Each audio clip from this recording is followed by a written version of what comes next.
आपण पाहत आहात ए स्टार न्यूज चॅनल आणि हे आहेत आजच्या ठळक बातम्या। पूर्णा तालुक्यातील नदी पात्रातून अवैध वाळू उपसा सुरूच। पूर्णा तालुक्यातील एका गावाजवळील पूर्णा नदी पात्रापासून केनीच्या सहाय्याने गेल्या अनेक दिवसापासून छोट्या मार्गाने अवैध वाळू उपसा करून चढ्या दराने विकत आहे। याकडे जाणीवपूर्वक महसूल प्रशासन कानडोळा करून वाळू माफियांना एक प्रकारची वाळू उपसा करण्यासाठी मुभा देत असल्याचे दिसून येत आहे। त्यामुळे केनीने वाळू उत्खनन उपसा करून वाळूचा अवैध धंदा जोमात सुरू आहे। पूर्णा शहरासह तालुक्यात रात्रीच्या वेळी वाळू वाहतूक करणारे टिप्पर सर्रास सुरू आहे। अवैध वाळूची वाहतूक करण्यासाठी रस्त्यात कुठेच अडथळा येऊ नये म्हणून टिप्पर मालक व वाळू माफियांनी जागोजागी मोटरसायकलवरून लोकेशन माहिती देण्यासाठी माणसे नियुक्त केले आहेत।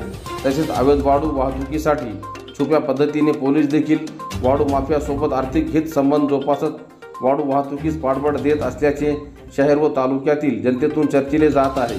काही दिवसापूर्वी पूर्णा तहसील कार्यालयातील अधिकारी व वाळू माफिया यांच्यासोबत पूर्णा शहरातील रेल्वे ब्रिजजवळ बेरात्री टिप्पर पकडण्याच्या कारणावरून मधुधुंदीत हाणामारी झाली होती। यात सदर टिप्पर क्रमांक MH12DT 0836 पडून लावला। तो टिप्पर एका महसूल अधिकाऱ्याचा होता की का वाळू माफियाचा? तो टिप्पर का पडवला हे मात्र सध्या गुलदस्त्यात आहे।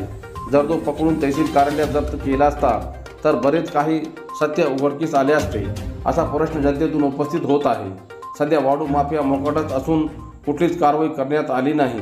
महसूल पथकाने याआधी अवैध वाळू उत्खनन व वाहतूक वाहने पकडून कारवाया केल्या होत्या। त्यावरून महसूल अधिकाऱ्यांनी वाळू माफियावर वचक निर्माण केली होती। मागील 16 एप्रिल रोजी रात्री टिप्पर पकडण्याच्या कारणावरून झालेल्या वादाचे प्रकरण त्याचे निवेदन तलाठी संघाच्या वतीने परभणी जिल्हाधिकारी यांना देण्यात आले। यात नायब तहसीलदार यांनी आपला खुलासा सादर करूनही अद्याप हे प्रकरण एकमेकात ताणून धरल्याचे बोलले जात आहे। सदर प्रकरणात कुठलीही कारवाई करण्यात आली नाही। यामुळे एकीकडे या भांडण्याच्या वादात महसूल अधिकारी ताणतणावात वावरत असताना दुसरीकडे वाळू माफियांना एक संधीच मिळून केनीच्या सहाय्याने वाळू उपसा करण्याचा गोरखधंदा जोरात सुरू असल्याचे नदीपात्रात शेजारील गावचे लोक व परिसरातील शेतकरी सांगत आहेत। या सर्व बाबीकडे तहसीलदार, उपविभागीय अधिकारी, जिल्हाधिकारी यांचे लक्ष का नाही असा प्रश्न सर्वसामान्य नागरिकातून उपस्थित केला जात आहे। सेलू शहराचा झाला उकिरडा, पाण्याविना होतोय नागरिकांचा घसा कोरडा। सेलू नगरपालिकेची सर्वाधिक निवडणूक मागील 2 वर्षापासून झालेली नसल्यामुळे सेलू शहराचे सर्व नियोजन कोलमडले असून प्रशासनातील कामचुकार कर्मचाऱ्यांना कोणाचाही धाक राहिलेला नाही। त्याचा परिणाम म्हणून मागील 1 महिन्यापासून सेलू शहरातील कचरा रस्त्यावर पडलेला असून शहराला उकिरड्याचे स्वरूप प्राप्त झाले आहे। त्यातच गेल्या वर्षी पाऊस कमी पडल्याने विहीर, तलाव, बोर आटल्याने भर उन्हाळ्यात नागरिकांच्या घशाला कोरड पडत आहे।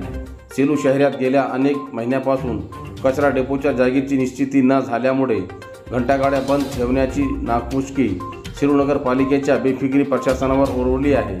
शहराच्या सार्वत्रिक निवडणुका न झाल्यामुळे लोकप्रतिनिधी अस्तित्वात नाहीत। नागरिकांना मिळणाऱ्या सुविधा ठप्प पडल्या असून शहराची अवस्था बकाल होत चालली आहे। त्यामुळे नागरिकांना त्यांच्या वेदना प्रशासनासमोर कोण मांडेल हा प्रश्न सतावत आहे।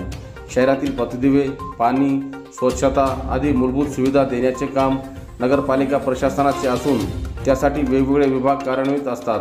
मात्र लोकसभेच्या आचारसंहितेचे कारण पुढे करून वेळ काढून नेण्याचे प्रकार घडत आहे।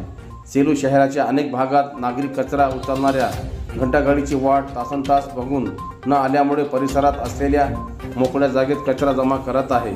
मात्र मोकाट जनावरे हा कचरा विस्कळीत करून रस्त्यावर अस्तव्यस्त पांगवत आहे। महाराष्ट्र शासनाने स्वच्छ शहर अभियान अंतर्गत सेलू शहराला खरंच सर्वेक्षण करून पुरस्कार दिला होता का याची शंका आता नागरिकांना येत आहे। काही दिवसापूर्वी नगरपालिकेच्या वतीने प्रत्येक घराला ओला कचरा, सुका कचरा विलगीकरण करण्यासाठी QR कोड चिटकले होते।